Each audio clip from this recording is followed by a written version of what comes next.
Olá, Deus abençoe a sua vida. Vamos para mais uma aula, Teologia e Prática da Guerra Espiritual. Hoje eu quero falar sobre jejum, oração e vida consagrada. Guerra espiritual é algo muito sério. Eu não posso entrar nela achando que eu estou entrando em um parque de diversão. Não. Como que o poder, ele nasce na nossa vida? O poder nasce na nossa vida na comunhão.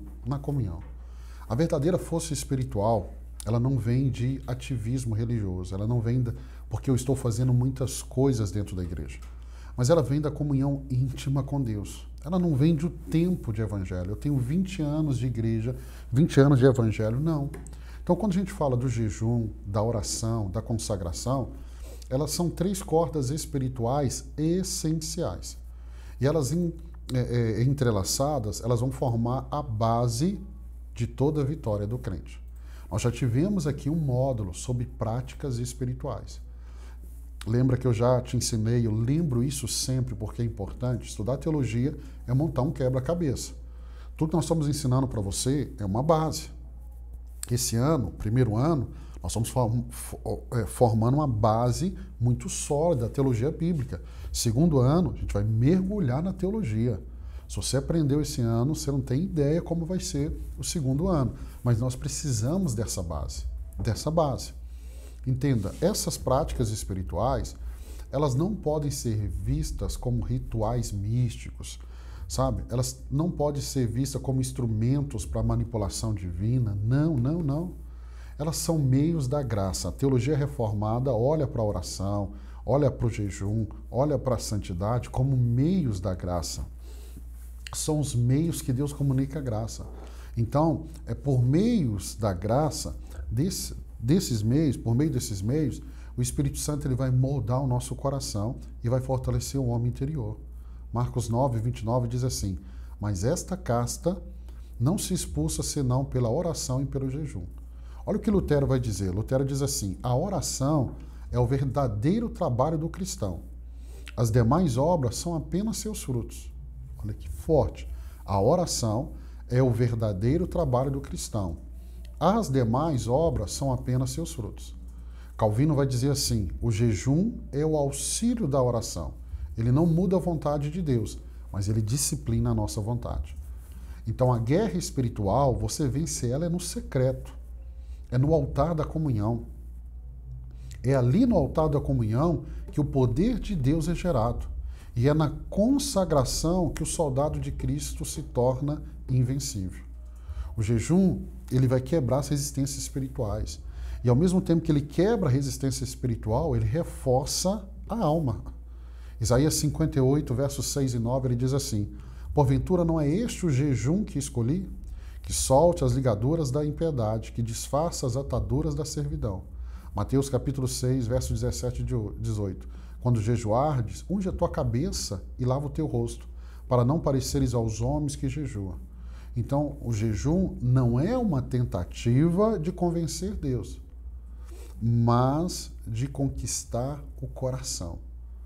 Entenda, jejum é um ato de humildade, jejum é um ato de rendição. O jejum é um esvaziamento do eu, para que o Espírito Santo possa nos encher. Agostinho vai falar assim sobre o jejum: a oração do corpo, aquilo que o coração expressa em silêncio, o corpo declara na abstinência. Então o jejum bíblico tem propósitos espirituais. Ele vai quebrar resistências interiores e exteriores. Ele vai alinhar o corpo à vontade de Deus. Ele vai tornar sensível o espírito à voz divina. Ele vai gerar arrependimento e discernimento espiritual. Então, se eu vou pensar em guerra espiritual, eu preciso ter prática de jejum. Eu fiz um jejum aqui, já vou para a guerra espiritual. Não é apenas isso. É você fazer do jejum uma prática constante da sua vida. João Calvino diz assim: o jejum é necessário quando a nossa carne precisa ser subjugada. Ele serve para quebrar o poder das paixões e nos preparar para a obediência.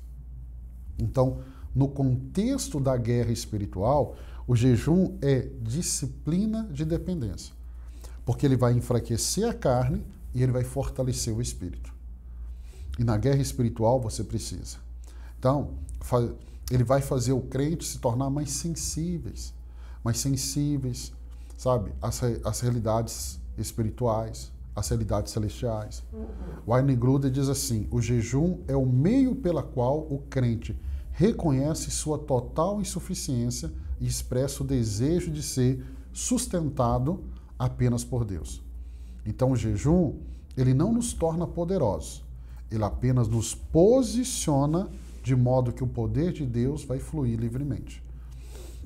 E a oração? A oração é a linguagem de aliança com o Pai. Mateus 6,6 diz assim: tu, porém, quando orares, entra no teu quarto, fecha a porta e ora a teu Pai em secreto. 1 Tessalonicenses 5,17, orai sem cessar. Então a oração é o meio pela qual o crente ele se comunica, se alinha e coopera com o propósito de Deus. A oração não é um monólogo, não é só você falando, mas ele é um diálogo e um diálogo de aliança. John Owen diz assim: a respiração da alma que vive em comunhão com Deus. É assim que ele define a oração. A respiração da alma que vive em comunhão com Deus. Calvino, em seu clássico sobre oração, ele afirma assim: a oração é o exercício da fé. Por ela, recebemos das mãos de Deus o que ele já havia determinado conceder-nos. Então a oração ela tem poder, não porque muda Deus, mas porque ela vai mudar o crente. Deus é imutável. Deus é imutável. O jejum não vai mudar Deus, a oração não vai mudar Deus, Deus é imutável. Mas o jejum, a oração, muda a minha vida e a sua vida. Então, a oração ela vai ajustar o coração à vontade divina. E ela vai trazer o reino à realidade presente. Jesus mesmo ele vai ensinar dizendo assim: venha o teu reino, seja feita a tua vontade, assim na terra como no céu. Então, na guerra espiritual, a oração ela é a arma de refúgio. Ela vai romper cadeias, ela vai trazer revelações, ela vai gerar autoridade. Então, o soldado que ora, ele é o guerreiro que nunca vai lutar sozinho. Deus vai estar com ele.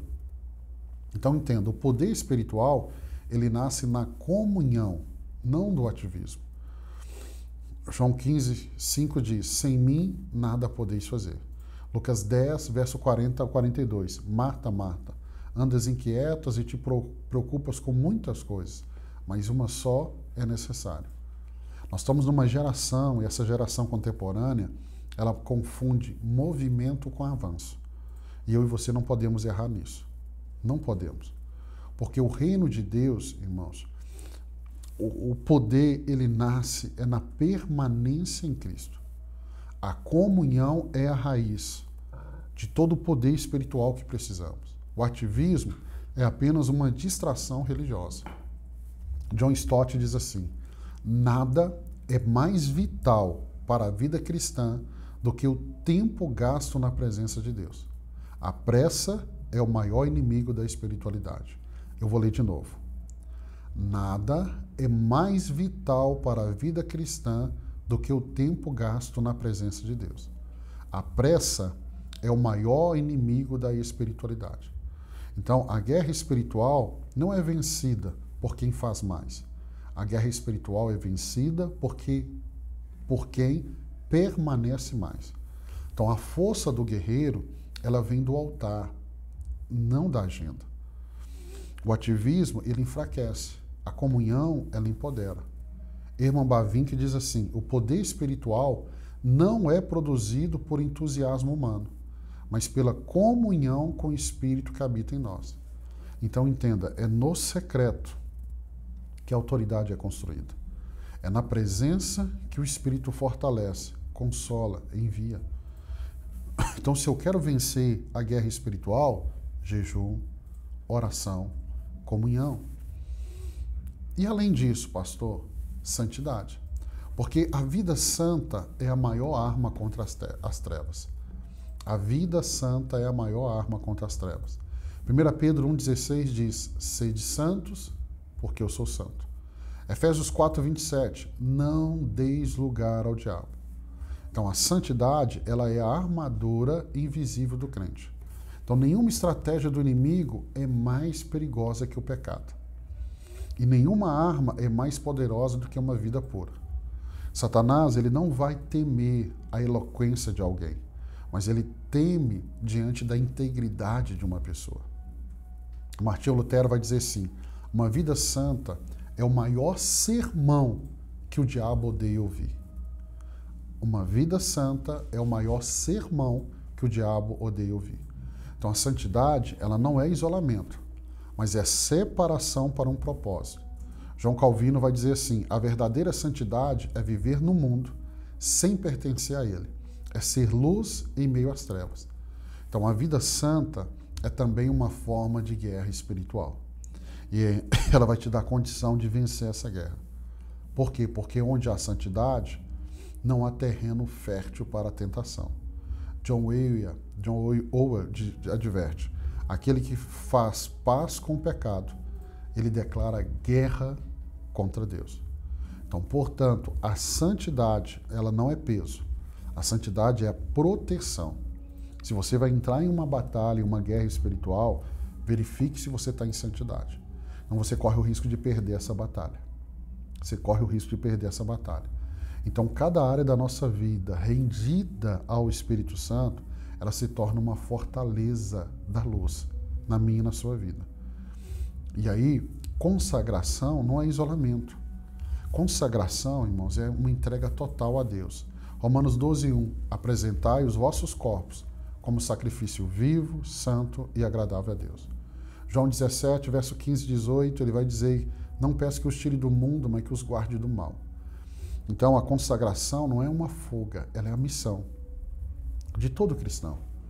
Então, não é retiro do mundo, mas ele é uma entrega total ao propósito de Deus dentro do mundo. Então, o crente consagrado é aquele que pertence a Deus em plenitude, na mente, no corpo, nos dons, nos recursos. Santo Agostinho, ele vai definir consagração assim: amar a Deus acima de todas as coisas e todas as coisas em Deus. Então, a consagração verdadeira, ela une, separação e envio. Somos separados para servir e enviados com santidade. John Piper vai dizer assim: ser consagrado é dizer, meu tempo, meu corpo e minha vontade pertencem a Deus. Então, todo cristão consagrado, ele vive em meio ao mundo, mas ele não se conforma com este mundo. Ele ora, jejua, serve, trabalha, influencia, mas ele faz isso sem perder o altar. O altar onde Deus reina, onde ele é recarregado. Então, eu estou falando de um estilo de vida, não um evento. Então, a consagração, ela é o estado permanente de quem entendeu que o altar é o verdadeiro campo de batalha. E para terminar essa aula, se eu tenho uma vida no secreto, um poder no secreto, eu vou ter vitória em público. Então, quando eu falo de jejum, quando eu falo de oração, consagração, e eu estou falando que eles formam uma trindade prática da vitória espiritual. Porque quem vive no secreto, ele vai vencer no público. Quem se humilha diante de Deus, se levanta diante do inimigo. Calvino vai dizer assim: nenhum homem é forte em público se não aprendeu a ser fraco diante de Deus em secreto. Então, a vitória espiritual não é sorte. A vitória espiritual é resultado de comunhão. A vitória espiritual é resultado de comunhão. O guerreiro de Deus, ele é forjado na presença, moldado na palavra, e ele é sustentado por santidade. Isaías 40:31, aqueles que esperam no Senhor renovarão suas forças, subirão como as asas, com asas como águia. João 17:17, santifica-os na verdade. A tua palavra é a verdade. Então, o que nós aprendemos hoje? O jejum, ele quebra a resistência e a fortaleza da alma. A oração, ela é a linguagem de aliança com o Pai. E o poder espiritual nasce da comunhão, não do ativismo. A santidade é a arma mais poderosa contra as trevas. A consagração é a entrega total a Deus no meio do mundo. Então, se você quer ter vitória, meu irmão, o caminho é esse: oração, jejum e comunhão. Se você praticar essas três coisas, você está pronto para qualquer batalha espiritual. Mas sem elas, se você entrar, você corre o risco de sofrer sérios danos. Pastor, é tão simples assim? É simples, porque o evangelho é simples. E às vezes somos nós que complicamos demais. Deixamos de fazer aquilo que Deus pede e queremos ter vitória. Então eu quero aqui abençoar a sua vida. E se Deus permitir, eu vou estar aqui com você amanhã para mais uma aula. E amanhã eu vou falar sobre intercessão profética e estratégia. Então que Deus abençoe sua vida. Até amanhã, se Deus permitir.